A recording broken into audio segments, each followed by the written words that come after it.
All right, young lady, this is what we're going to do. For officer safety reasons, you're going to get out of this car and you're going to step to the back of the car, and I'm going to recover that whatever BB gun, rifle, whatever you say it is. So I need you to do that right now. I understand you're recording. Just cooperate with you. We'll cooperate with you. All right, brother? Why y'all pulling this out the car? That's a BB gun. Okay, well, let us figure that out, and then we can figure out that that's a BB gun. I'm in. You utilize the car? Huh? Okay, that's all good. You got my kids in here too. You got my kids. Yeah, you got my kids in there too. You're doing this to us too. You got my kids in there. My kids in the back seat, and my woman was on the order. My woman's on the order, and y'all got you. That's so wrong. I want all their That's names. so wrong. That is I want all wrong. their names. They had no That is right to put their wrong. hands on That's me. a BB gun.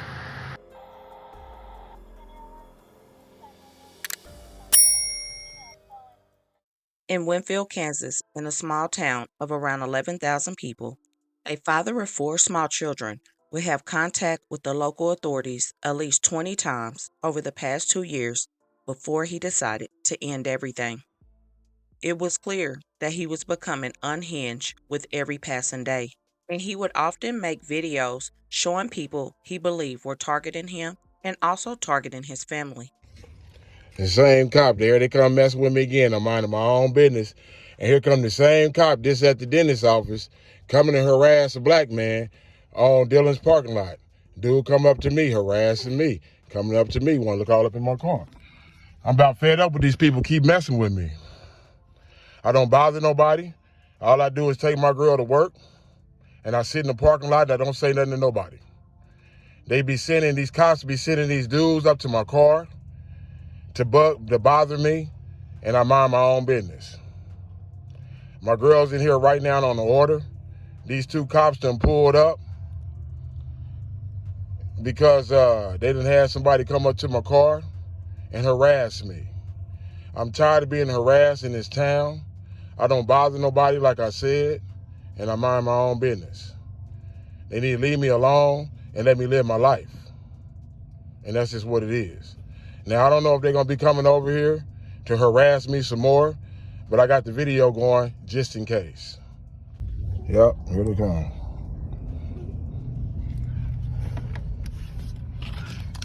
Hey, man, listen. Hey, man, why y'all coming to bother me for, man? I'm minding my own business. Why y'all coming to bother me? Say hello? That's what y'all coming for? That's because there's customers saying you're out here yelling and... Nah, that's a lie. That's a lie. See, this is what I'm talking about. I'm recording too. This is what I'm talking about right now. I got you. Hey, I ain't did nothing. I've been sitting. Dude come up to me. And and I rolled my window and I said, "What you want?" Like that. And he said, "Nothing. Just seeing were you okay?" I said, "Do it look like I'm okay?" I said, "Why you come to my car? Because I'm the only black guy in the parking lot." You know, and then he just walks off. You know, he got real close to my car. I didn't say nothing to him, but I put my alarm on just in case he hit my car. And my alarm go off, then I was going to jump out and say something to him. Sure. But he didn't touch my car enough. You know what I'm saying? So it didn't go off. So I sit in my car. Now, I don't know if y'all trying to harass me again. Ain't nobody harassing you, but here's the deal. I ain't did nothing to nobody, man. I don't bother nobody, though, man. Ronald, okay? I don't bother nobody. Listen, the management does not want you on the premises. This is racist. It's a racist call.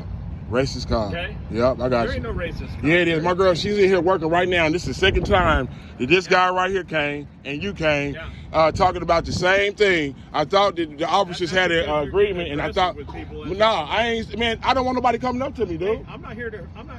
I don't want nobody coming up to me. This is my car. You're trespassing from the property. I'm not. How am I trespassing? Explain to me how I'm trespassing real quick. Because management does not want you here. Okay, why do management don't want me trespassing here? Because I was here last time when my girl was working. She has the job to work here. Now they're saying that I'm trespassing. What's the problem? Talk to him. He just wants to run his mouth. No, that ain't it. That's not it. That's not it. Okay, listen. All right, go ahead. All right, management does not want you on the property. Okay. Okay. You come back, you could be arrested. Simple as that. So. They just scum this up so she don't work her job. No. But you know what? Listen. No. See what I'm saying? You don't let nobody talk. She's more than welcome here, but you're not. Because you're aggressive with the customers and everything. Because I'm black? Okay, I got you. It has nothing to do with you being black. It got a lot to do with it. It has everything to do with you being aggressive towards people. How am I aggressive when they come when I'm out of my own business sitting in my car? Tell me, can you explain it to me? I'm about to leave. As soon as she comes, here she comes right now, I'm leaving. That's good. But tell me, how am I aggressive? How am I aggressive when somebody coming up to me and bothering me and saying something to me? How am I aggressive? Explain that to me, cop. You're the one being aggressive. Tell me how. When somebody come up to me and I don't want to talk to them, I got the right. This is the United States. I got the right to say, get away from my car. Yeah. So how am I harassing somebody? Explain that to me. You're harassing all kinds of people. How? According to them. Okay. Run the camera back and tell me if I'm. Here's the deal. You're trespass. You come back. You could be arrested. Okay, got you. They don't want to run. They don't want the cops don't want to run the camera back because they know they don't. No. That's what it is. Ronald likes to run his mouth and be aggressive. Yeah. I got you. But you can't stop. But you can't stop now. It's other stores I can go to. Yeah, I am. Not only him, but his fiancée appeared to feel the same way about things that they said have taken place and people that they believe had wronged them.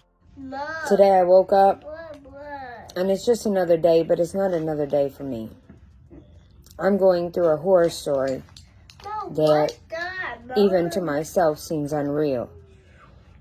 And everyone around me thinks it's a joke, thinks I'm a joke, don't want to take me serious. Those who did know me from my past, I did play a little bit. I won't even lie about that.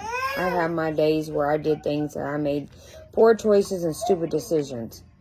But it was no reason to be warranted for a cousin to lie to me that he was a cousin and have me give birth to a child that should not even exist, not including that I dated somebody who was a cop and nobody bothered to tell me he was a cop. I was set up, I was abused, I was hurt. And now it's infiltrated with these people. It's a group of people who do insurance heists. They steal money. They hurt people. They've hurt my daughter that I had with this man. I've had 4 kids, and all 3 girls was hurt when they was born for being black. Got shoulder dysplasia. But my last daughter, Kelly, who got my namesake, was damaged at the hospital.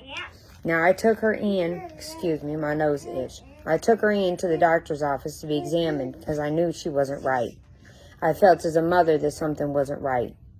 And I took her in to be checked, and the doctor said her head was too small.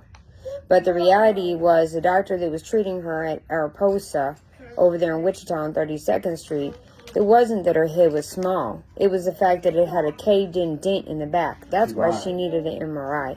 And the doctor lied to me and did not tell me this. Then they set it up to go to the neurologist, got the appointment, made the appointment to go see the neurologist.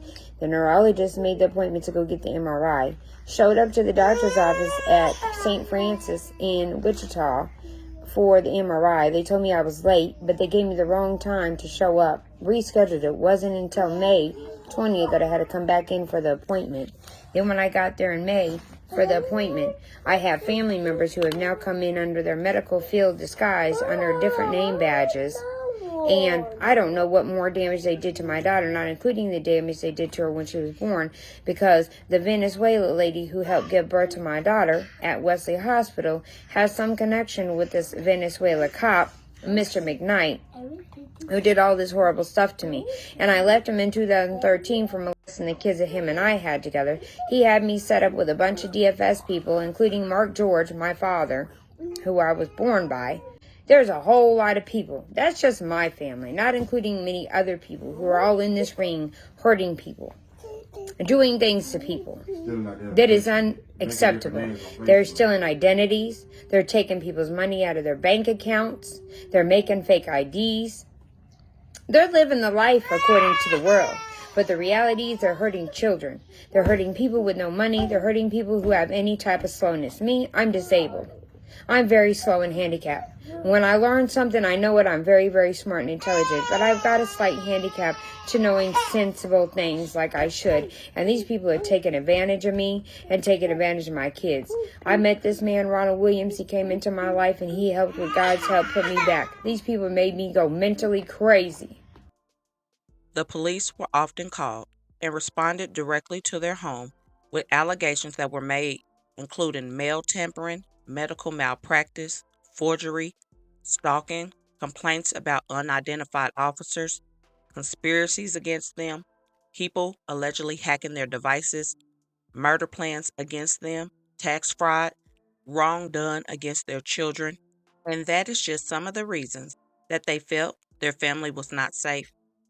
So on Tuesday, August the 11th, when 53-year-old Ronald Williams Sr. called law officials again, I'm sure they believe that it was just another one of his alleged rants about someone coming after him. However, he would tell local authorities that he had taken his family's life and he was about to take his own. Police say that suspect, 53-year-old Ronald Williams Sr., called 911 yesterday from the family's home on West 9th Avenue, saying his family was dead and he wanted to kill himself. Police got to the scene and reported a single gunshot, and then they found the bodies inside. Just days before that last call was made, security camera video from his neighbor's home that was dated August the 7th appeared to show him pacing back and forth near his truck while yelling profanities and allegedly saying that he was going to take his family's life. Joseph?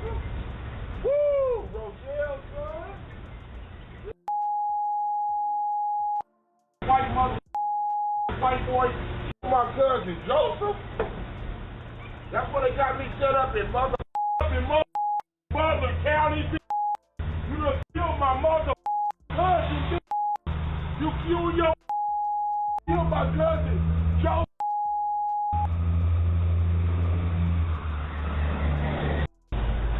I'm about to you up, I'm about to your ass off, Trust and believe that. This mother, I got you now. Fine, I found out. Did, bitch. You killed my mother, cousin, and Joseph. Yeah, and Benji. Yeah, I got your.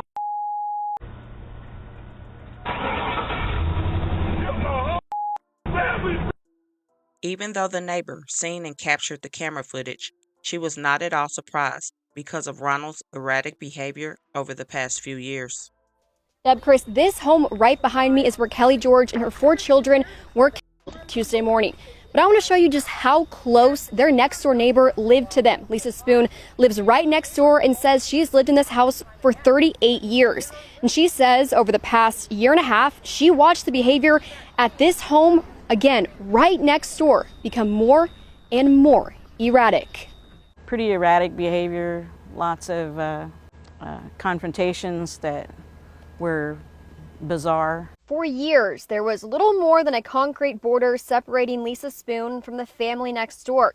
But she says it became a line she didn't dare cross. That would have been bad. And this is what Spoon says life next door often looked like. Her security camera captured this video on Friday, August 7th, 4 days before the police say Ronald Williams' family, including his 4 young children and Kelly George, their mother. So I couldn't even have like a plumber at my house, so they would harass the plumber. Not only did Ronald call the police multiple times to his home, but his neighbors also called law officials because of his actions. The most recent occurrence, when law officials were called, was on July 27, 2026, when police say someone reported that Ronald and Kelly were harassing a construction crew. It was clear that something was going on with Ronald and Kelly. And even in November of 2024, police officer wrote in their comments, "I believe they are either both suffering from mental health issues or taking illegal narcotics due to their agitated state and delusion. Use caution when dealing with these two." No, I don't even want to do that, Cal. We're going to go somewhere else. But they done ran you out of the property. I'm about to turn this into an attorney. Yeah, absolutely do. I am. Because y'all harassing me. Yeah. I ain't did nothing to nobody. And this is the second time y'all came out here. And I got you on recording for the second time y'all came out. I keep my recordings. I ain't did nothing to nobody. I ain't did nothing. I mind my own body. But I don't want to talk to you. If I don't want to talk to nobody, I had the right to not to talk to nobody. Then don't talk. Exercise your right. Get back in your truck. And you know not to come back here. Because you're too aggressive towards me. No, I'm not. Nah, when I'm aggressive, when somebody come up to me, when they come to me and try to talk to me. Don't you think there's a coincidence every time you come here and you get loud with people? No, okay, how am I getting, I was jumping out the car getting loud with them? That's what I'm doing. Run the camera back. Run the camera back. I'll prove you wrong. I'll prove that you're wrong. Management does not want you here. Okay, I got you. That's a racist deal. They doing a racist call and they don't want me here at this property. This girl, my girl here, she's a white girl. And I'm thinking that this dude is one of her cousins. And he on some hater stuff, and they did some incest and had a kid together. So now they want to harass me. They want to harass me. They want to harass me and come here. But I'm gonna find out if it's that guy or not, because this is the third time we've been on the scene. But I'm about to leave. I ain't coming back to this store no more. But I'm about to get an attorney on this case. I'm about to broadcast. Okay, I got you. I am, and I'm about to broadcast what y'all just did to me too on everywhere. Now these are just some of the reports that were made. In October of 2024. Ronald was reported to have pulled a gun on a woman walking her dog. Comments in the police records show that Ronald was simply upset the lady was walking the dog, and he pulled the gun to protect himself from the dog. Then in November of 2024, they reported that something harmful had happened to one of their children at school. And they also reported that Kelly's ex-husband was following them, and that if he came on their property, Ronald said he would have to shoot him. All right, today is Wednesday, February 5th at 4:01 p.m. And Ronald Williams Jr. has got to tell the story of what happened today at school. So tell me what happened, Ronald.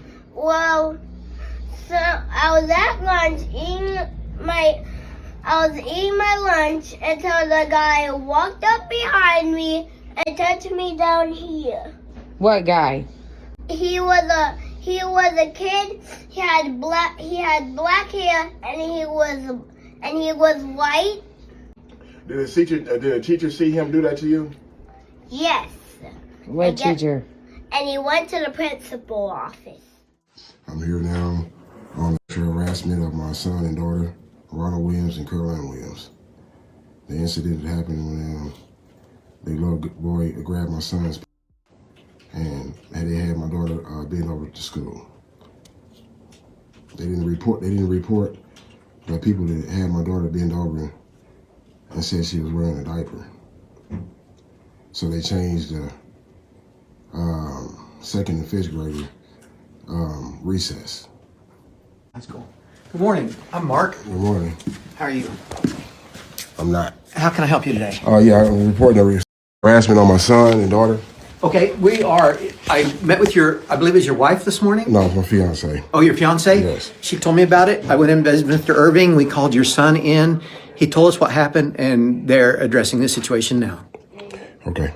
Okay? All right. All right, thank you.